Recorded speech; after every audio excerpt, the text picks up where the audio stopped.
नमस्कार। चलिए आज चलते हैं भारत की उन खूबसूरत कलाओं की दुनिया में जो जमीन पर उकेरी जाती हैं। ये कलाएं सिर्फ दिखने में ही सुंदर नहीं हैं, बल्कि कम्पिटिटिव एग्जाम्स के लिहाज से भी बहुत जरूरी हैं। तो चलिए भारत की इस रंगीन विरासत को और करीब से जानते हैं। तो हम भारत की अलग अलग कोनों का एक छोटा सा सफर करेंगे और वहां की पारंपरिक भूतल कलाओं को देखेंगे। अरे वही, जिन्हें हम आमतौर पर रंगोली भी कहते हैं। तो तैयार हो जाइए इस यादगार सफर के लिए। तो अपनी ये आर्टिस्टिक जर्नी हम शुरू करते हैं भारत के पश्चिमी हिस्से से। देखते हैं कि यहाँ की जमीन पर कौन कौन सी कलाएं अपनी छाप छोड़ती हैं।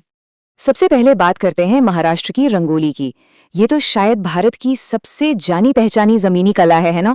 वैसे क्या आपको पता है कि रंगोली शब्द संस्कृत के रंगावली से आया है, जिसका मतलब होता है रंगों की पंक्तियां।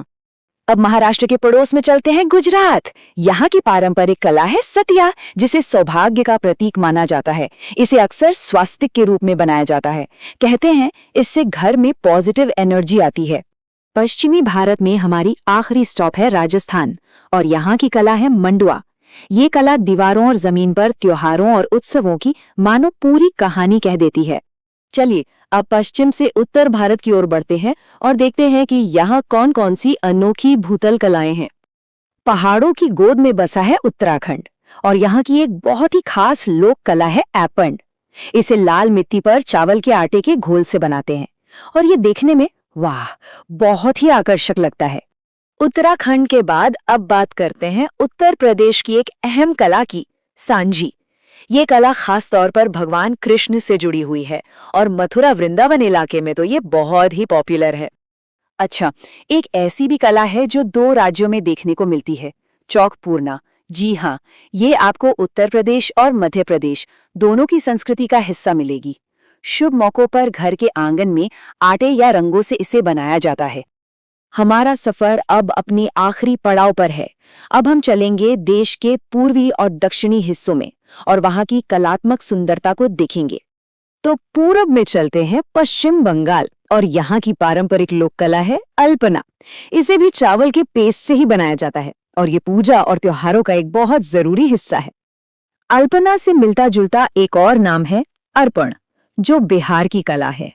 देखिए, नाम भले ही एक जैसे लगे, लेकिन ये दो अलग अलग राज्यों की अपनी अपनी पहचान है। अर्पण का भी धार्मिक महत्व बहुत ज्यादा है। और आखिर में हमारा सफर खत्म होता है दक्षिण भारत में, जहां कोलम एक बहुत ही फेमस कला है। ये अपने सुंदर ज्योमेट्रिक पैटर्न्स के लिए जानी जाती है। और इसकी एक और खास बात है, पता है क्या? इसे चावल के आटे से बनाया जाता है, ताकि चींटियों और दूसरे छोटे जीवों का भी पेट भर सके। कितना खूबसूरत विचार है ना? तो ये थी हमारी भारत की कला यात्रा। चलिए अब एक काम करते हैं, फटाफट सब कुछ एक बार दोहरा लेते हैं, ताकि ये खूबसूरत कलाएं और उनके राज्य हमेशा के लिए याद हो जाएं। तो तैयार हैं? चलिए देखते हैं कि इस सफर से हमें कितना याद रहा। चलिए जल्दी से रिवाइज करते हैं। अल्पना कहाँ से? पश्चिम बंगाल से। रंगोली महाराष्ट्र से। ऐपण उत्तराखंड से। अर्पण बिहार से। सांझी उत्तर प्रदेश से। मंडवा राजस्थान से। सतिया गुजरात से।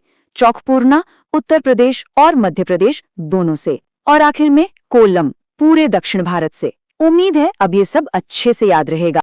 हमें पूरी उम्मीद है कि ये जानकारी आपके बहुत काम आएगी।